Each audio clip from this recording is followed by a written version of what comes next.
Shall we? Indubitably.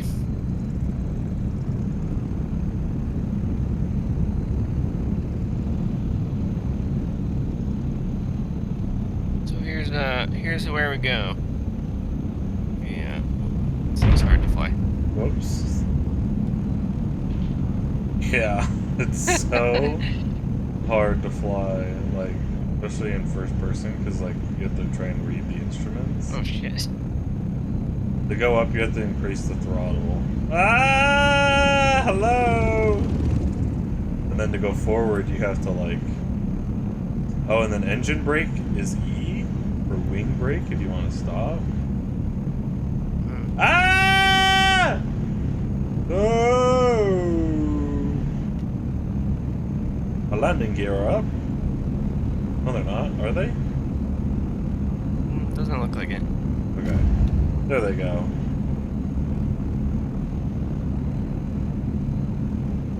Where's Nate? I'm behind you. Oh, Nate. Still where we started. Oh, dang.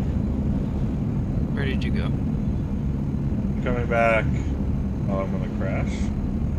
Oh, I'm not. I'm chilling. Alright, let me know when you're ready. I'll lead the way. Well, first I gotta find you. I'm still right where we started. Oh, okay. Go ahead and take off in the air. I'm like zooming around the airport. Oh, okay. Here we go.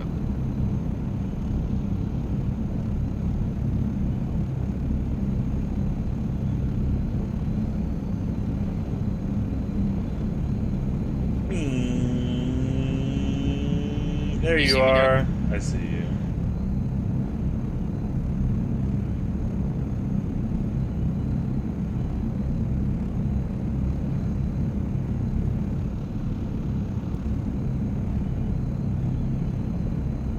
I already brought in the landing gear. Oh, that's boost. Oh, I thought I did press the right button before. Must have been wrong. Alright, I think I'm following you.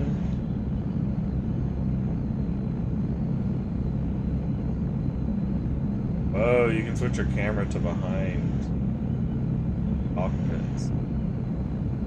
Okay, I'm definitely following you now.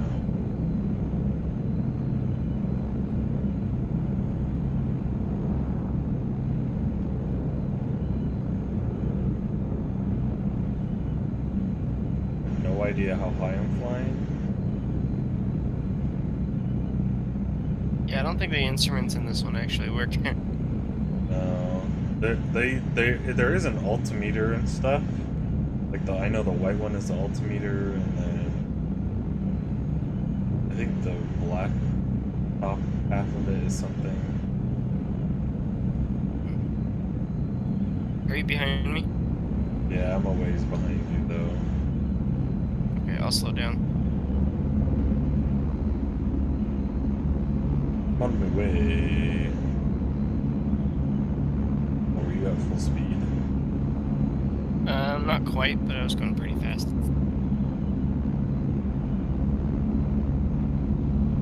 Are we going to your house first? Oh no, we're going to the Grand Canyon. Yeah. We'll buzz my house on the way back.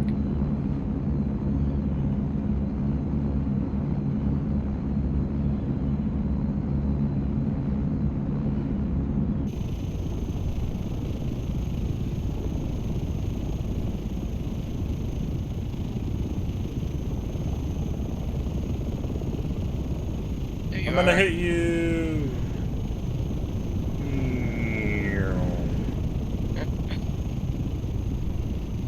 Alright, slow down just a little bit. I'll You can overtake you again, boost? I don't know how to do it on this.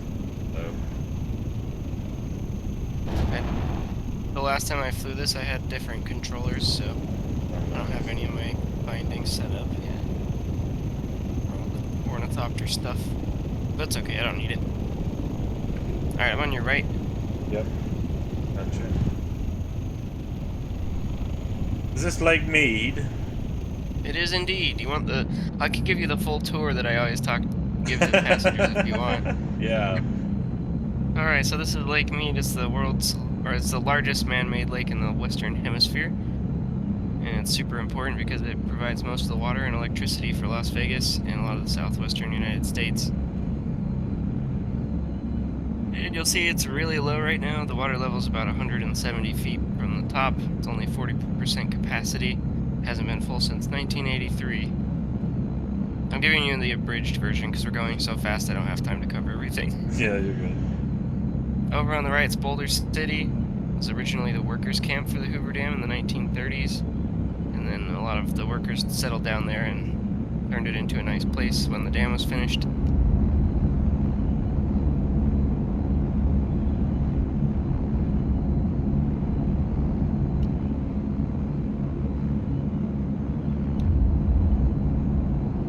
That's so cool. I just see you zooming along there and coming in.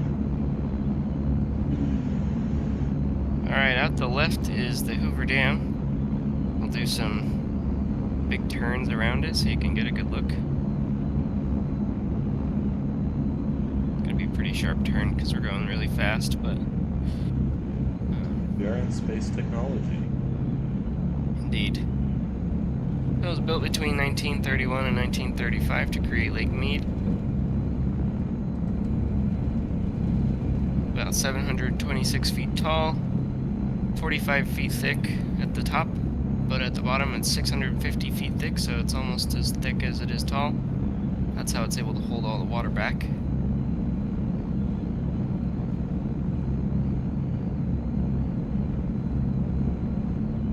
On the left is Fortification Hill. It gets its name from a group of Mormon settlers back in the late 1800s who thought it looked like a good place for defending themselves against the Indians. But then later on they realized that the Indians weren't, they were more peaceful and sophisticated than they thought. Didn't actually need to protect themselves.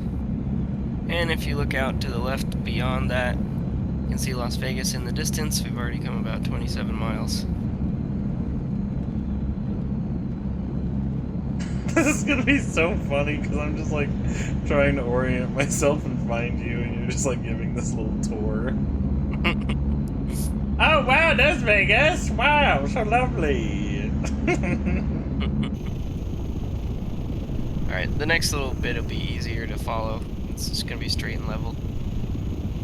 But this part right here is a good spot to look for local wildlife. We see a lot of wild horses out here on these grassy plateaus and foothills.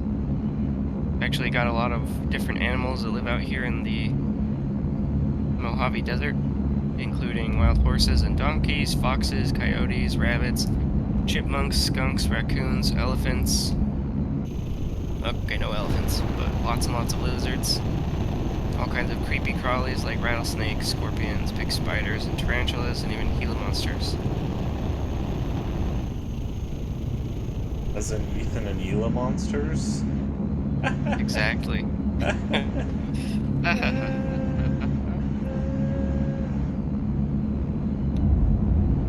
just gonna boost. My boost is just stuck at 100%, so I'm just gonna use it all.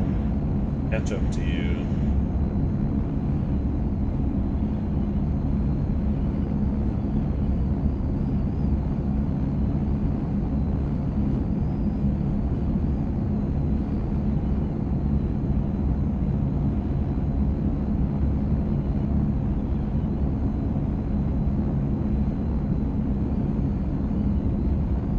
Is it still Lake Mead? It sure is. In fact, all the water we'll see today is either Lake Mead or the Colorado River. It used to be called the Grand River because it carved out the Grand Canyon. But then Colorado became a state and wanted something important named after that. So they decided to change the name in 1921 to the Colorado River. And you also might notice there aren't really any houses around Lake Mead. And that's because it's a national recreation area, which is kind of like a national park, except with fewer restrictions. And they made it that way so people have a good place for outdoor recreation, but also so that it won't be polluted. It protects the lake and keeps the water supply for Las Vegas from being polluted as well.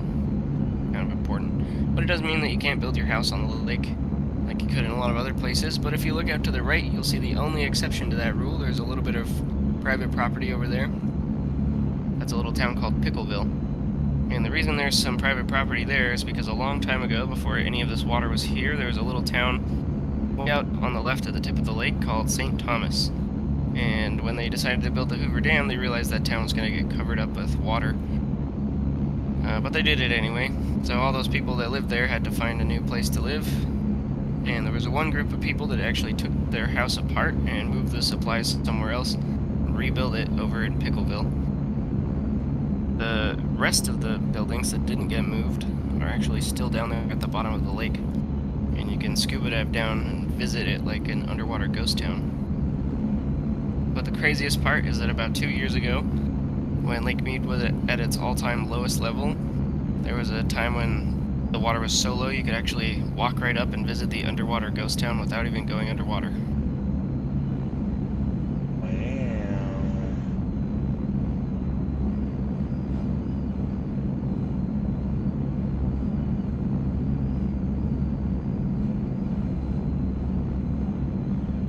And this part of the lake right here is called Greg's Basin, and it's the very beginning of the lake. You can see, it's hard to see on Microsoft Flight Simulator, but normally there'd be a really stark color change from brown to green in the water, where the Colorado River flows in and dumps all the sediment and dirt that's been eroded out of the Grand Canyon into Lake Mead, and then it sinks to the bottom and the water turns back to green.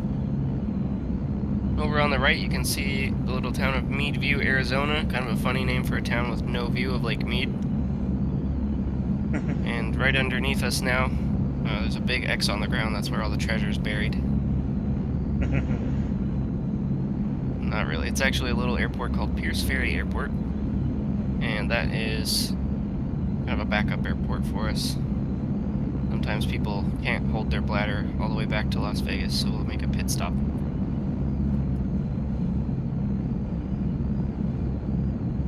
And these cliffs right up ahead of us that go across the horizon are called the Grand Wash.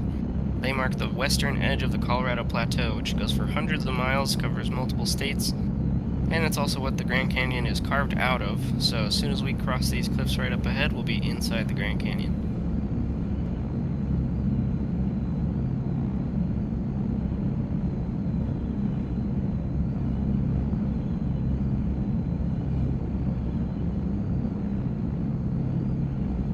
You want to go down to the landing spot where we actually land?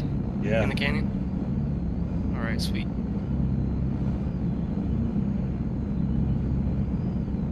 So it's hard to tell how big that lake or that river is down there from way up here, but we're almost 4,000 feet above it. The river is about 100 to 200 yards wide, so if you're American, you think in football fields, about 2 football fields wide.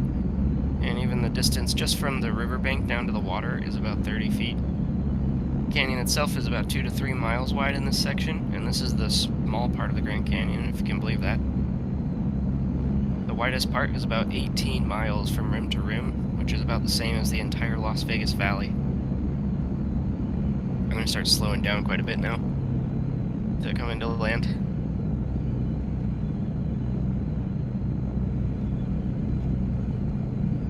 And this part on the right that sticks way out is called Guano Point. There's some metal structures on the end of it called the Bat Towers that used to hold a cable car that stretched all the way across the canyon to the other side. And they used to harvest bat guano for use in makeup products and fertilizers. It's really hard to maneuver inside here going this fast. And way up at the top of the rim on the right is the Grand Canyon Skywalk, where you can look through the glass floor. Everything on the right-hand side of the river is owned by the Wallapai Native American tribe, and they're the main reason we can fly through here. Most of the Grand Canyon's a pretty strict no-fly zone, but they let us use their land to come and enjoy the Grand Canyon from inside, so it's pretty special that we get to do this. On the left-hand side of the river, that half of the Grand Canyon's all the Grand Canyon National Park.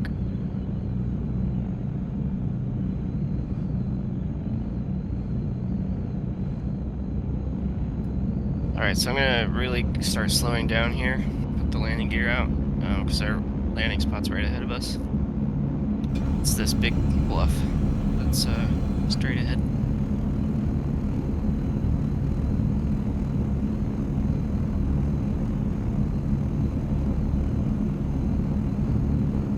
We'll see how well I can land this thing. I don't know if I can land here.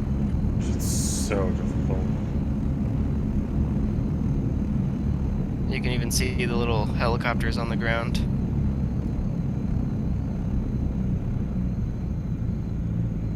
You know what? That went better than I thought.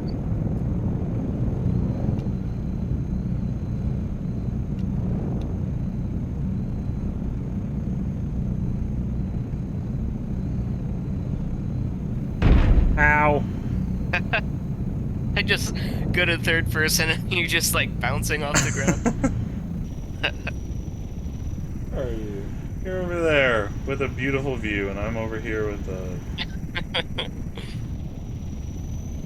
Well, I do have the benefit of doing this 3 times a day, so That's I true. kind of know how to make the approach so it's smooth, but Here we go. I'll just turn us oh, there you go. Yeah, just around. scrape along. Oh, don't fall off the cliff. Ah! You look like a drunk bumblebee. Like, have you ever seen those videos of bumblebees in slow motion? Yeah. They're like just kind of like bouncing off of things and No! oh no. Oh, that sucks. Uh, Well, you got the full tour anyway. yeah. Meet you back in Las Vegas.